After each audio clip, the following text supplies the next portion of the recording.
ایک غریب آدمی بدو رات کے وقت وہ کہیں بیچارہ صبح سے چلا تھا، مدینے پہنچتے اسے رات ہو گئی. اس نے ڈرتے ہوئے نا خیمہ باہر لگا لیا. جہاں رات ہوئی نا آدھی رات کو کوئی 1-2 بجے سمجھ لے پہنچا مدینے، تو اس نے باہر نے خیمہ لگا لیا. بیوی اس کی امید سے تھی، بچے کی ولادت کا وقت قریب آ گیا، بیمار ہو گئی. اس نے خیمہ لگایا، بیوی اندر ہے. حضرت عمر فاروق گشت پہ تھے رات کو، ساتھ ایک غلام تھا. حضرت عمر فاروق رضی اللہ تعالیٰ عنہ کہنے لگے وہ آگ جل رہی ہے تھوڑی سی، پتہ کرو کون ہے. تو آپ کا غلام پتہ کرنے گیا تو بدو نے ڈانٹ دیا، کہنے لگے جاؤ تمہیں کیوں بتاؤں. حضرت عمر خود گئے، کہنے لگے مسافر بھائی بتا تو صحیح. کہنے لگا جی چھوڑے، میں آپ کو کیوں بتاؤں میں کون ہوں کیسے آیا ہوں. فرمایا خیمے کے اندر سے کراہنے کی آواز آتی، کوئی درد سے چیخ رہا ہے، بتا ہمیں بات کیا ہے.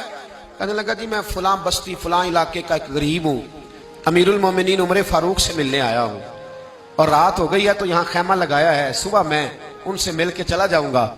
تو رات کو تکلیف دینا پسند نہیں کیا، تو میری بیوی امید سے تھی، اب بچے کی ولادت کا وقت قریب ہے، پاس کوئی نہیں. حضرت عمر کہنے لگے تو ٹھہر میں ابھی آیا. چہرے پہ نقاب ہے، اسے بتایا نہیں میں ہی امیر المومنین. عمر دوڑے گئے، اپنی زوجہ سے کہنے لگے اگر تجھے بہت بڑا اجر مل رہا ہو تو حاصل کرے گی. کہا کروں گی. تو کہنے لگے چل پھر میرے ساتھ، بہت بڑا اجر ہے. ایک دوست کے ہاں ولادت کا وقت ہے، ضرورت کی چیزیں ساتھ لے لو. اس عورت نے تھوڑے دانے لے لیے، گھی لے لیا. حضرت عمر سے کہنے لگی لکڑیاں اکٹھی کر لیں. امیر المومنین کونسلر کی بات نہیں بتا رہا آپ کو، میں آپ کو ایم پی اے کی بات نہیں بتا رہا، ایم این اے کی بات نہیں بتا رہا، جو 10 گاؤں کو ملا کے چیئرمین بنا اس کی بات نہیں بتا رہا، اس کی بات بتا رہا ہوں جو 22 لاکھ مربع میل کا حکمران ہے.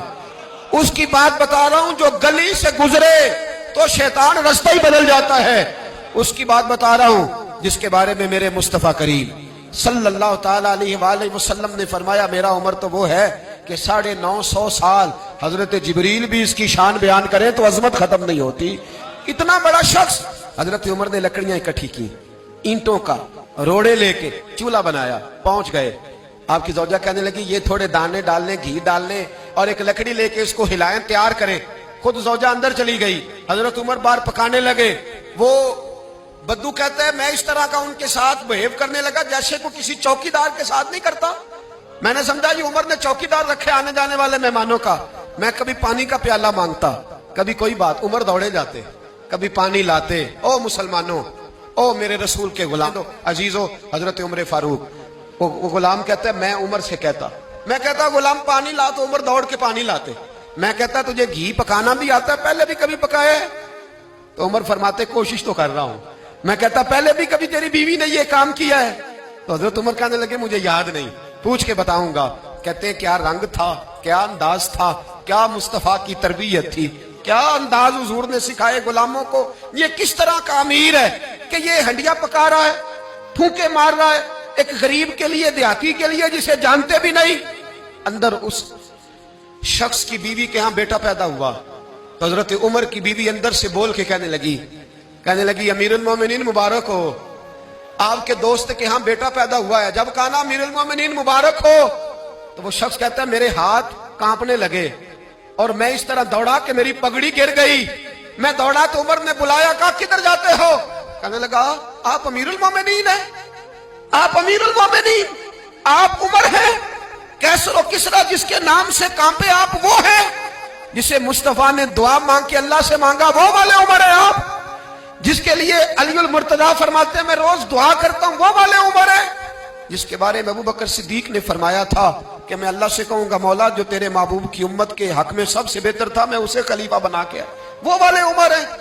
عمر امیر المومنین کی بیوی وہ تو خاتون اول ہوتی ہے، وہ تو ملکہ ہوتی ہے، اور تیری بیوی دائی بن کر ایک غریب کے بچے کے پاس بیٹھی رہی ولادت کے وقت. عمر امیر المومنین ہو کے تیری داڑھی ساری دھومے سے بھر گئی تو ڈیوٹی کرتا رہا. تو سیدنا عمر رو پڑے اور اس بدو کو سینے سے لگا کے کہنے لگے تجھے پتہ نہیں تو کہاں آیا ہے، اس شہر کا پتہ ہے؟